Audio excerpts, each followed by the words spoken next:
पैर में दर्द हो रहा है तो आँख के डॉक्टर के पास थोड़ी जाएंगे। सही बात है। ये एक्चुअली हम जो देखते हैं, सुनते हैं और जो सीखते हैं उसी से हमारा संस्कार बनता है। सबसे ज्यादा कल्याणकारक अगर कोई संस्कृति है तो वो हिंदू संस्कृति है। इस्लाम की संस्कृति कल्याण नहीं कर रही जीवों का। हर ईद पे बकरे काट दिए जाते हैं।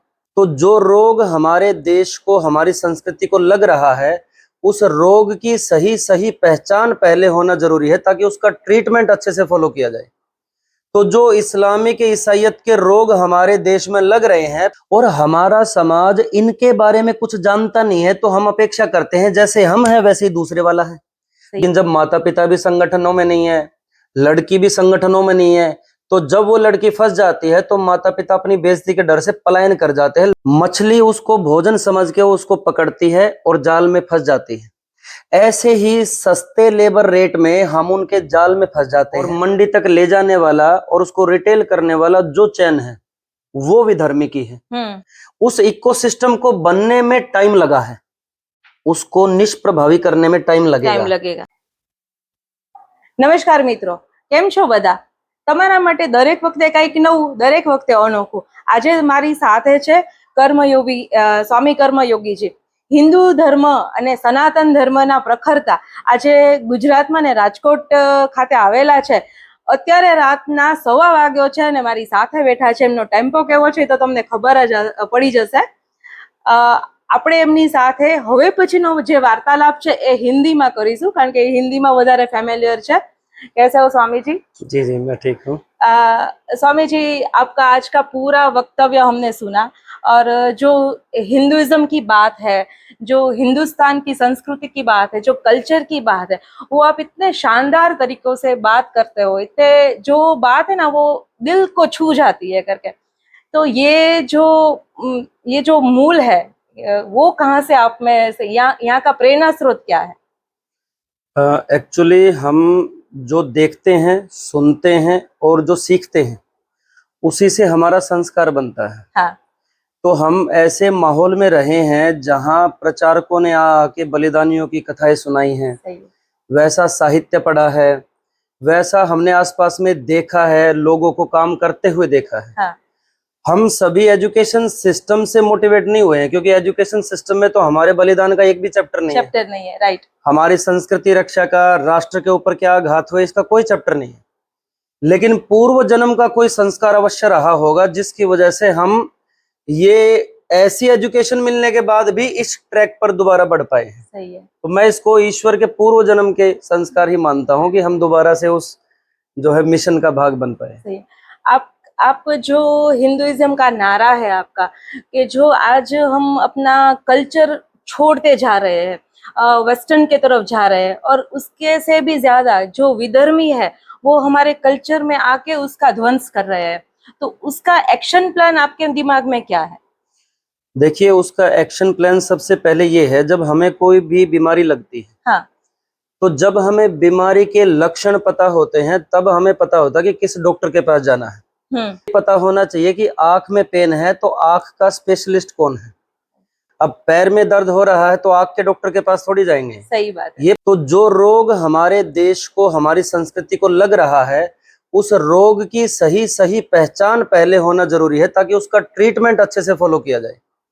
तो जो इस्लामिक ईसाइयत के रोग हमारे देश में लग रहे हैं, पहले उसके बारे में जानना और अपने समाज संस्कृति के लोगों को उसके बारे में जनाना, ये हमारा पहला फेज है। जैसे आपने बात की इस्लामिक और ईसाई स्कूल की, आज गुजरात में या राजकोट की बात मैं नहीं कर रही हूँ, पूरे हिंदुस्तान में जो कॉन्वेंट स्कूल की बोलबाला है, यहाँ पे भाव लगते हैं एडमिशन लेने के, कि इतने पैसे अगर हो गए तो आपके बच्चे को एडमिशन मिलेगा, और हम खुश होके देते हैं कि हमारा बच्चा कॉन्वेंट में पढ़ा है। इस बात के लिए पेरेंट्स के कुछ कहना चाहेंगे?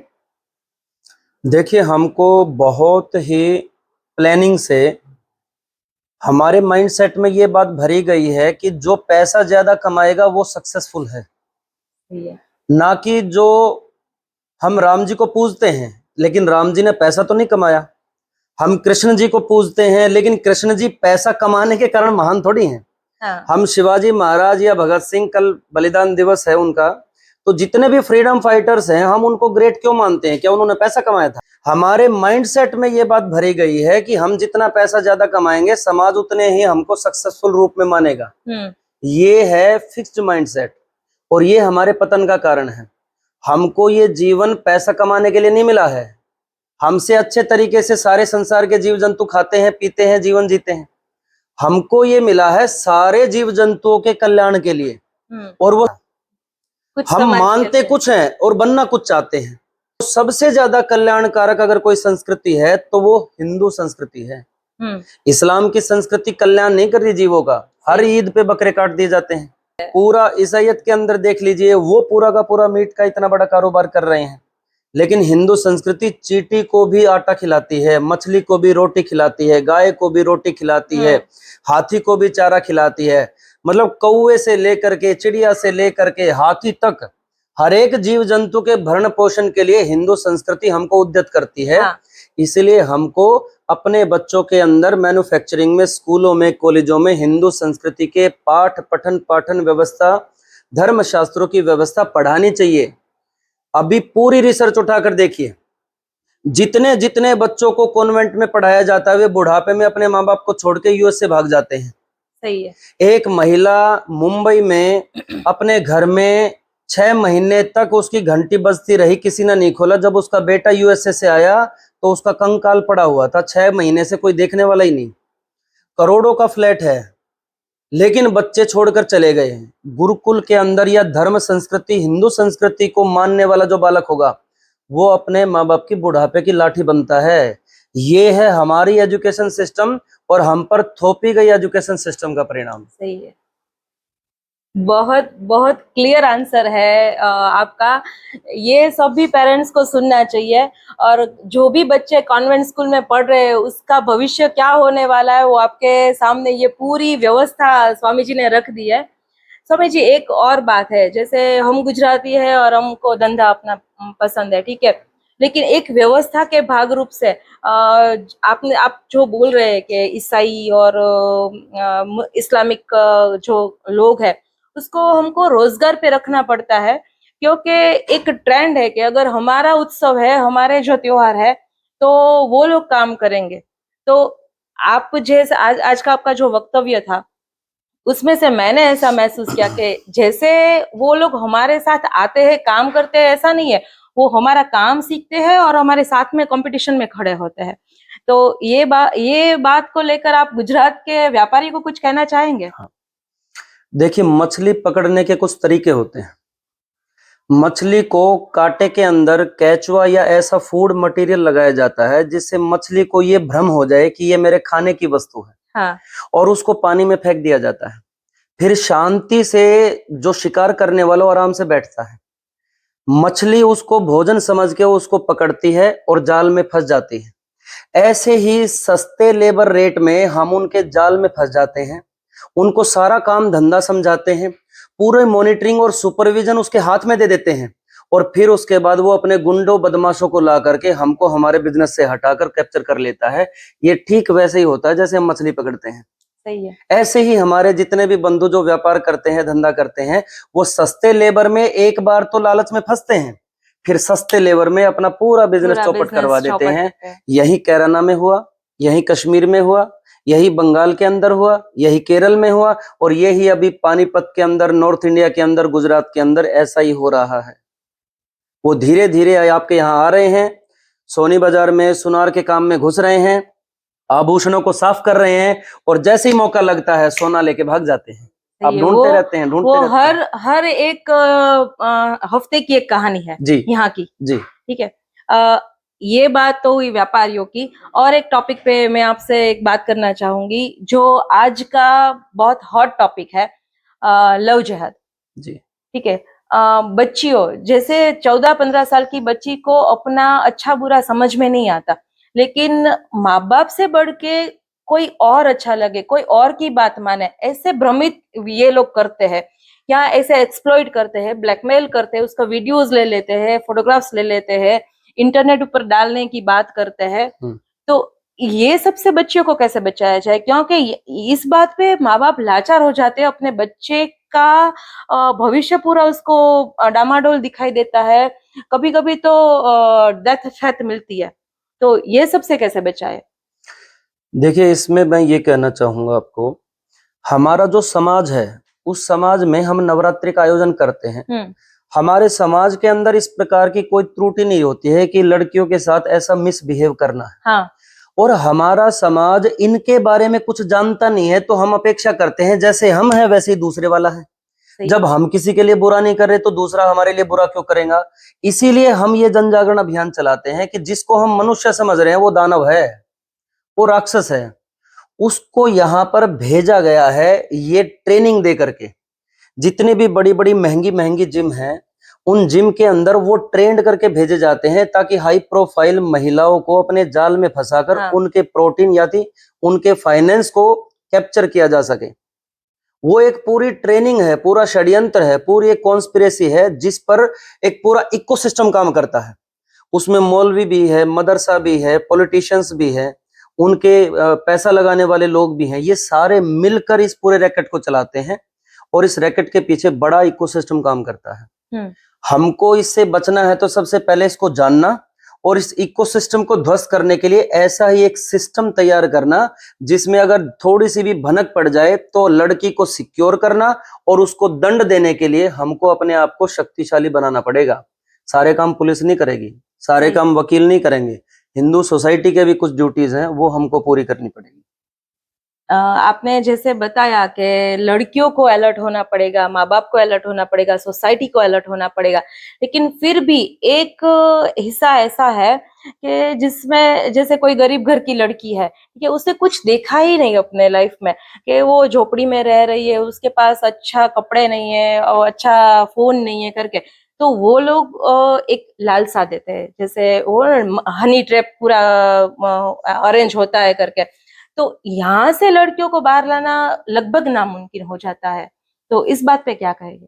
इस बात पे यही कहना है कि उन लड़कियों को जो बेचारे सक्षम नहीं है, हाँ, फाइनेंशियली स्ट्रोंग नहीं है, पीछे कोई अच्छा बैकअप नहीं है, तो ऐसी लड़कियों की काउंसलिंग होनी चाहिए, उनका वीकली गेट टुगेदर होना चाहिए, रेगुलर उनकी मैन्युफैक्चरिंग पर काम होना चाहिए ताकि वे उस ट्रैप में फंसने से पहले उसके साइड इफेक्ट के बारे में जान ले। ऐसी हजारों केस स्टडी अवेलेबल है इंटरनेट पे। हाँ, लेकिन लड़कियां इंटरनेट पे कुछ और ही देखती हैं और उनको ये बताने के लायक कोई मिलता नहीं है। तो सभी लड़कियों को संगठन ज्वाइन करना चाहिए। जो लड़कियां संगठन ज्वाइन करती है या जिस लड़की के फैमिली वाले किसी संगठन से अटैच रहते हैं, उन लड़कियों का रेस्क्यू किया जा सकता है। लेकिन जब माता पिता भी संगठनों में नहीं है, लड़की भी संगठनों में नहीं है, तो जब वो लड़की फंस जाती है तो माता पिता अपनी बेइज्जती के डर से पलायन कर जाते हैं, लड़की लेकर नहीं आते। और अगर लड़की को ले भी आए कोई हिंदू संगठन तो माँ बाप एक्सेप्ट नहीं करते क्योंकि मैन्युफैक्चरिंग डिफेक्ट है। राइट। तो जो भी हमारी ऐसी बहनें चली जाती हैं, हम उनको लाते हैं, परिवार वाले एक्सेप्ट नहीं करते, तब भी उनकी हिंदू लड़कों के साथ शादी करवाते हैं। ये काम करते हैं हम। सही है। जी। और एक बात मेरे मन में आ रही है कि जैसे आज हमारे समाज में या भारत के कोई भी समाज में, कोई भी शहर में आप जाओ, तो हमारी जो इकोनॉमिक जो सिस्टम है, कि जैसे होलसेलर हो गया, उसके बाद रिटेलर हो गया, तो उसमें कहीं ना कहीं वो चेन में एक विधर्मी है और हमको वहीं से लेना पड़ता है। जैसे फ्रूट्स, ठीक है, तो हमें वहीं से लेने पड़ेंगे। हिंदू कंपैरेटिवली बाजार में हिंदू और विधर्मी जो है, उससे विधर्मी ज्यादा है फ्रूट सेलर्स में। जैसे आलू हो गया तो आलू में ज्यादा विधर्मी है, प्याज हो गया तो उसमें ज्यादा है। तो ये इसमें क्या सॉल्यूशन मिलेगा हमें? इकोसिस्टम है, इकोसिस्टम को ब्रेक करना है। एक्चुअली रॉ मटेरियल कौन दे रहा है? अनार कौन पैदा कर रहा है? हिंदू। पपीता कौन पैदा कर रहा है? हिंदू।